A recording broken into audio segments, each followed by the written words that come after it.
Nope. They don't cover enough. They don't tell you actually what's going on.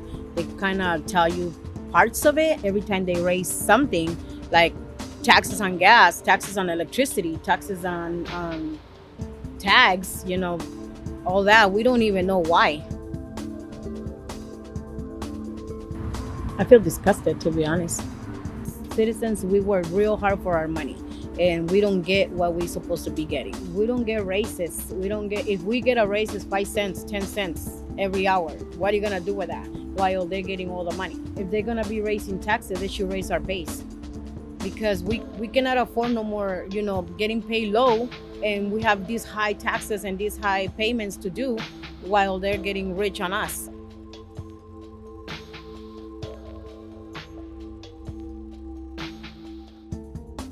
I don't think it's fair. Just for you to go talk and meet and say yes or no. I mean, anybody can do that. Honestly, anybody. I don't see no one knocking on my door and asking me, what do you think we should do about this? Or what do you think we should do about not raising taxes? Or what should we do about helping out the homeless, or helping out veterans that, they come out of the war and then they're all, messed up and everything and they don't get help, but yeah, they raise all the taxes. I have family from being veterans and they got screwed big time. They got promised things that they never got. I work since I was 13 years old. I have a total of 26 years working.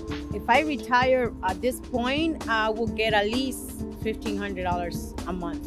What can you do with $1,500 a month with everything being so high? You can't. What about food? What about gas? What about cell phones? So to me, it's not fair.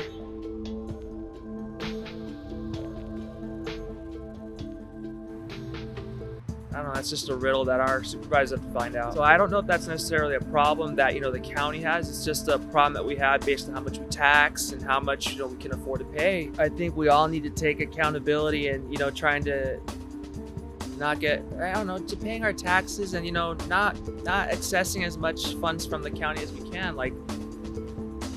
Just limiting it, be careful, regulating it as carefully as possible. I think we're doing it the best we can. It's always gonna be a problem, but I think it's just, we've had a lot of programs in the past that offered way more housing and stuff, and once again, that all comes out of our taxes. So those are the people that are really costing, the later generations. It's very tough because I work hand in hand with people that are homeless. So there's some cases where it's pure mental illness, and I do feel really bad for them that, due to their mental health, it's almost like a special needs or like having something wrong that doesn't allow you to live on your own.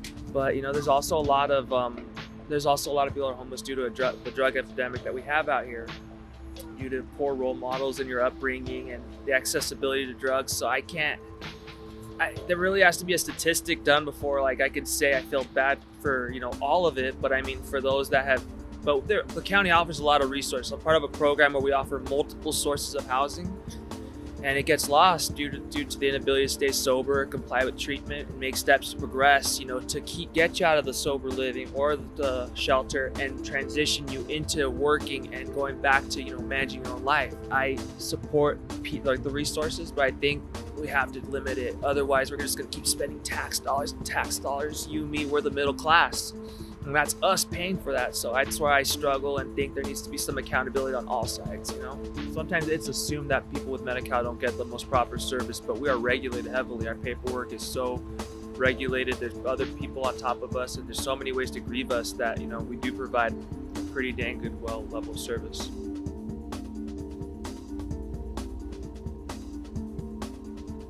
I'd say the biggest struggle that we have is probably, when we feel like we're understaffed and we're taking on a large climate of a large amount of people, a large body of people.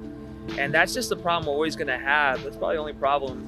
We only have so many dollars that we can use to hire people, and we have so many people.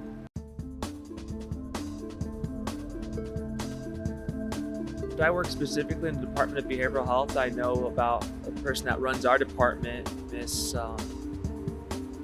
what's her name? It's off the top of my head. It's a lady, Viviana. I don't know, she's a licensed social worker as well. But no, I just know about the person that runs our department. I don't really follow everything outside. It's a lot of work.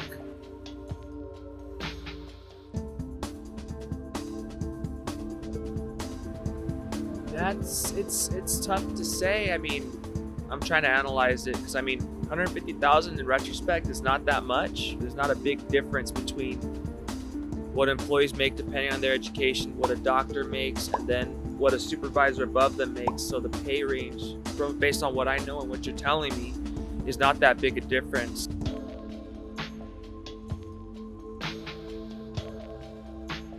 I don't think they care as much as they should. We're lazy. We're used to having it right in front of us on our phone, and whenever we have to dial a couple of more digits on our phone, it's too much work. You know, back then people had to read the newspaper just to stay on top of like what's going on in their neighborhood, and in there there'd probably be something about the county and the budgets. So it's probably more.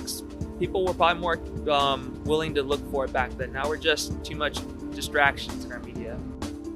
How much do I care? I'm guilty. Well, I'm probably like a 5. If something affects me, that's when I'll suddenly start reading, and then I'll suddenly start paying attention and voting and all that. I think at some point, like, you know, I'm gonna have kids and I want to control that, so I'll probably do a little more reading, a little more voting.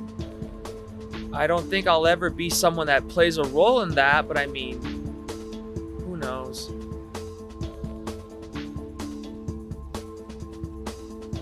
If I live here and it doesn't affect me directly and it affects me indirectly, it's still something that I think I need to pay attention to. Only because if I stick with that mindset, not everything's going to change the way it should. It's only going to be like little things here and there, which isn't good for, in the grand scheme of things. It's not good for everyone.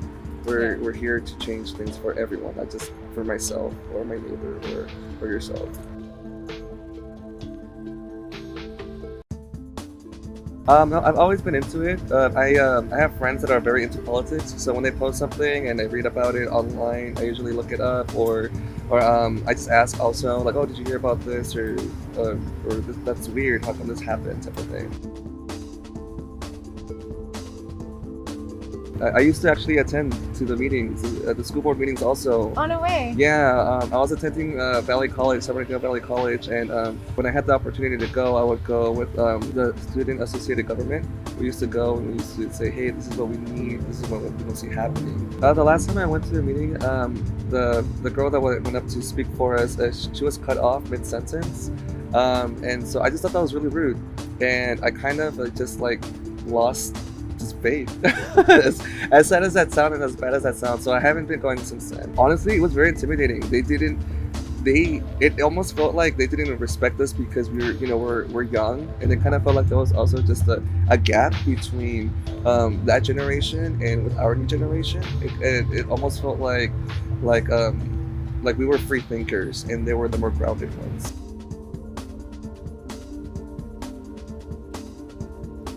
I definitely feel like a good quote that I read about from Ocasio-Cortez is, when you're elected into office, you're elected to serve, not to rule. And so it kind of feels like when they get elected into office, it kind of feels like they drop the ball on they're here for the community, for us, not there just for the pay raise or just to half-ass their job.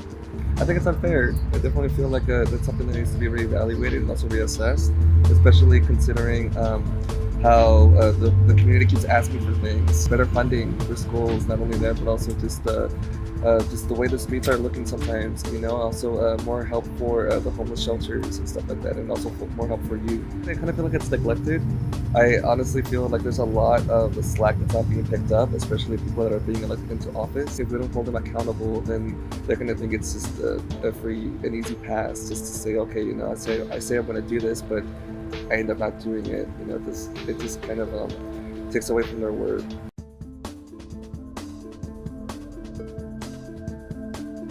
I think just being involved with local politics, getting to know the person who's trying to win your vote, sit down with them and really ask them questions about, how can you help me and why should I give you my vote? I think we just need to elect better people. Really look at where they're getting their money from, who's funding them, and who are they talking to, who are they trying to connect with.